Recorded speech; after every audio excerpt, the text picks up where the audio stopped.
Hello and welcome back to Andy's Cavern. How are you all doing, guys? As you can see, I'm running a bit late, that's why I'm having to make a video in the car on the way back. Benn and Regis Prograis. How's that going to go? Well, my feelings are,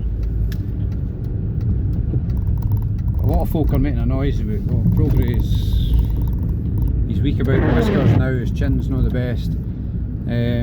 But maybe this going up in weight might, it's all mights, if, whats and maybes, that might help him, his resilience wise. He'll be a bit stronger, he's not going to be weight trained or anything like that, especially now he's getting a bit older. I think he's about 37, is he?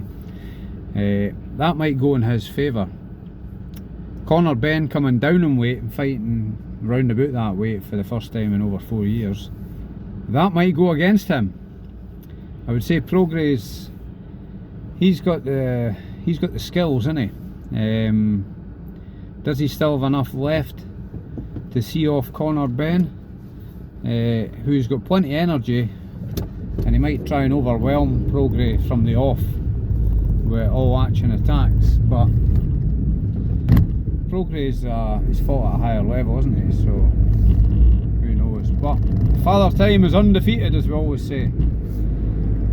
So I'm going to put my neck on the line and say, make a prediction of Prograis to out old man Benn and beat him on points. So Prograis on points for me. But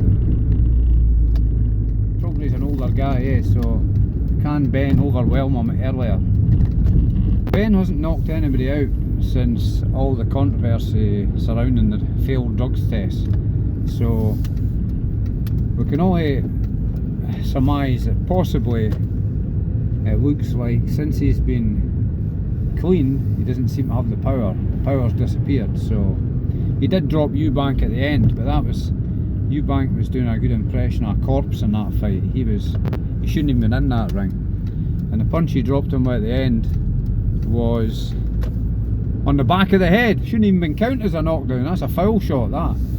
So more dodgy refereeing, I think I did say that at the time. So should not be counted. Foul knockdown, foul punch knockdown should not be counted as knockdowns in my book. Well, anybody's book, I wouldn't imagine. So that's where we're at with that.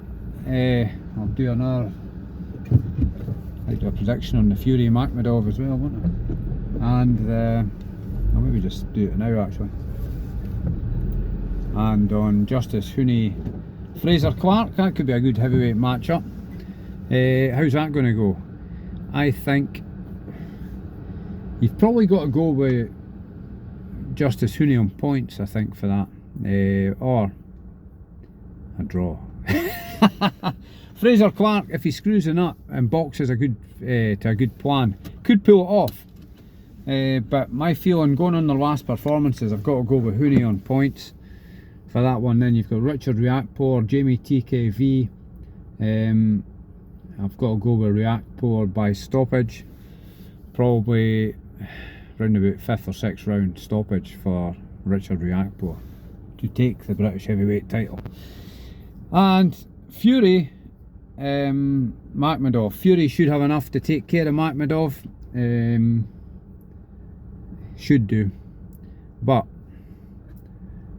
it wouldn't surprise me if Fury gets dropped by Makhmudov at some point in the fight. If Francis Ngannou can drop him in his first pro fight, there's nothing to say Makhmudov, who I think he had a decent amateur career and is a big puncher and a big guy. And all these folk in the comments try to tell me Fury's 6'9". No, Makhmudov's built at 6'5", and he only looks about an inch shorter than Fury, or maybe 2 inches at the most. So in my book, Fury's 6'7". I've also seen, and if you don't believe me, go and look up pictures on Google. Fury standing next to David Price. David Price is 6'8", and he looks taller than Fury. And if you see Fury standing next to Wilder, they both look the same height, 6'7". So all this 6'9", or Tommy Fury says he's 7 foot tall, his brother. Unless he's got another brother that I don't know about. Who knows, Anyway, and don't forget our sponsors. If you've got a scrap car ready for the Scrapyard in the Sky, give Grant or Craig a shout at Perth Auto Recyclers, best prices given. And if you've got a BMW, any age, shape, size, that needs servicing work, diagnostic work, just general repairs, give the boys at Elite BM Services a shout. Give Bob and Simon a shout, and the #1 BMW service department in Perth. So, according to AI, there you go. So, enjoy the fights, guys. Don't forget, like and subscribe to Andy's Cavern Boxing. And if you're interested in cars, go and have a look at Andy's Cavern Autos as well. So until the next time, it's goodbye from me and goodbye to you. Cheery bye. Cheers.